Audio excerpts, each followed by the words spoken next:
السلام عليكم ورحمة الله وبركاته. ازيكم؟ أولى إعدادي. هنشرح معانا النهاردة في الفيديو، هنشرح موقع قارة أفريقيا على الخريطة، مش هنرسمه مع بعض. ازاي بقى؟ أول حاجة تعالى معانا كده نشوف كده. نجيب ورقة وقلم وهنرسم قارة أفريقيا. ماشي، هنرسم أول حاجة سواحل البحر، سواحل الشام. يبقى كده.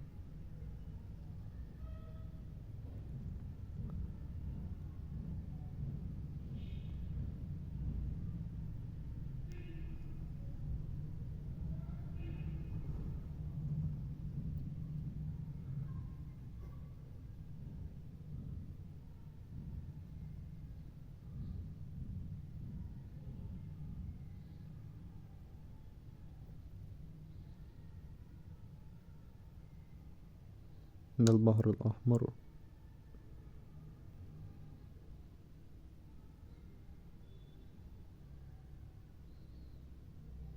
ماشي، بيبقى الجزيرة بقى، وده أوروبا كده، نازلة هنا كده آسيا. البوك ده إيطاليا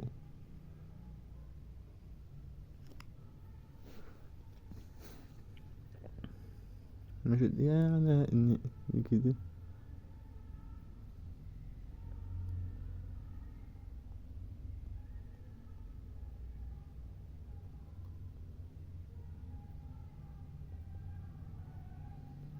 مش عارف ارسم مدق من ده، بس عادي بقى. اول حاجه اقول لك تقع تفصل بين افريقيا واوروبا، دي نسميها كده اوروبا، ودي اسيا. ماشي، ده اسمه هنا جهة بقول لك يفصل افريقيا عن اوروبا البحر المتوسط.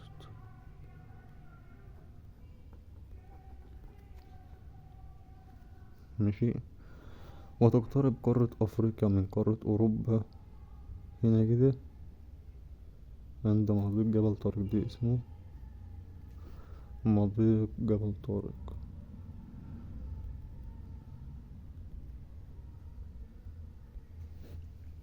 تمام تمام. من جهة الغرب ده المحيط الأطلنطي.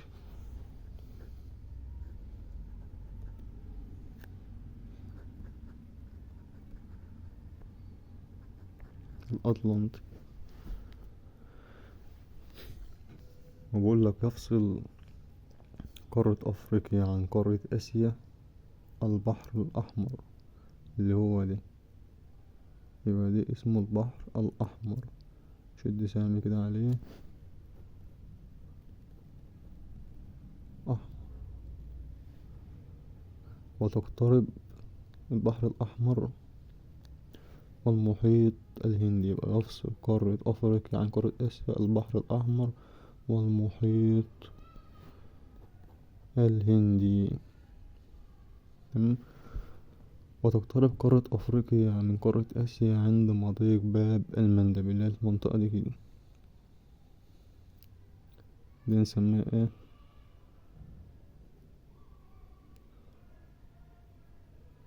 مضيق باب المندب. وتتصل قارة أفريقيا بآسيا بقارة آسيا عند شبه جزيرة سيناء. هي دي شبه جزيرة سيناء، تحيط المياه من 3 جوانب. شبه جزيرة سيناء.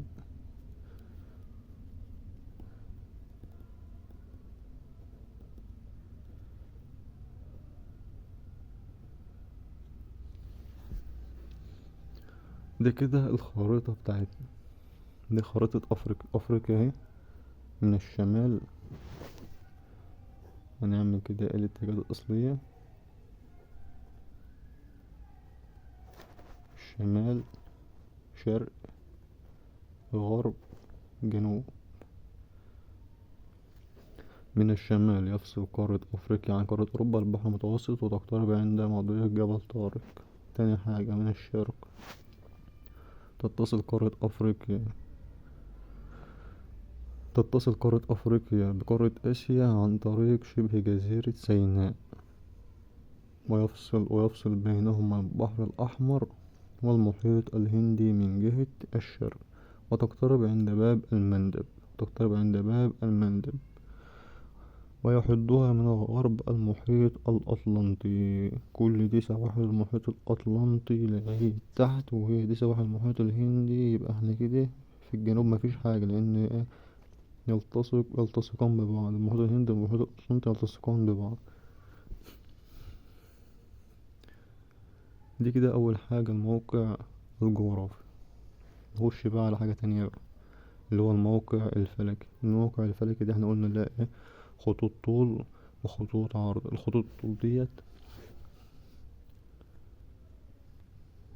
أول حاجة ناخد ايه؟ دائرة الاستواء. دائرة الاستواء من هنا كده يعتبر دي دائرة الاستواء. هو ده خط دائرة الاستواء.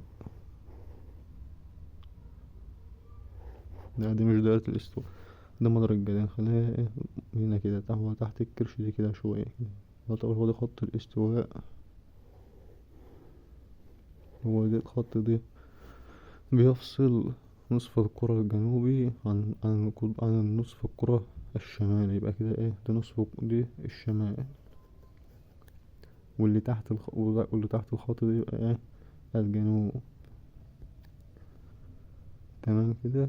يبقى هو اللي يقع تقع قارة أفريقيا التلتين في شمال، في النصف الشمالي. 2/3 التلتين في النصف الشمالي، تلت القارة 1/3 في الجنوب. في ايه؟ الجنوب.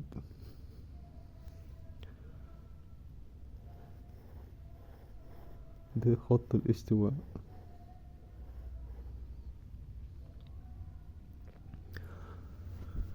بقول لك بقى تقع قارة أفريقيا من الشمال. بقول لك في الشمال بقى تقع بين خطي عرض 37. هنا كده أعلى حتة في أفريقيا. هنا في خط عرض، في خط عرض كده هنا كده رقمه كام؟ 37.4. أو ممكن نقول ايه 37.5. 37 بس هو في كده ب4. 37 شمالا. طب وخط العرض اللي تحت اللي في الجنوب رقمه كام؟ 34.4 جنوبا. يبقى تقع قارة أفريقيا بين خطي عرض 37.4 شمالا، و34.5 و4 جنوبا. طب تقع بين ايه؟ في حاجة تانية بقى، خطوط الطول.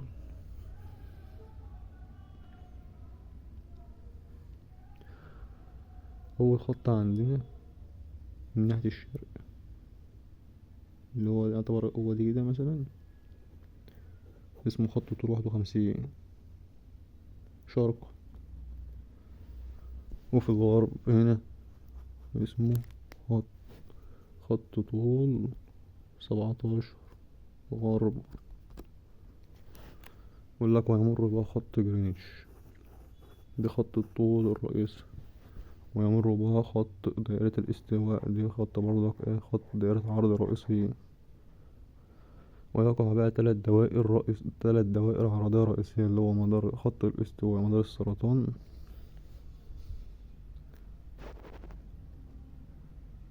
خط الاستواء ومدار السرطان اللي عندنا في مصر كده. مدار السرطان ومدار الجدي اللي هو دي مدار الجدي.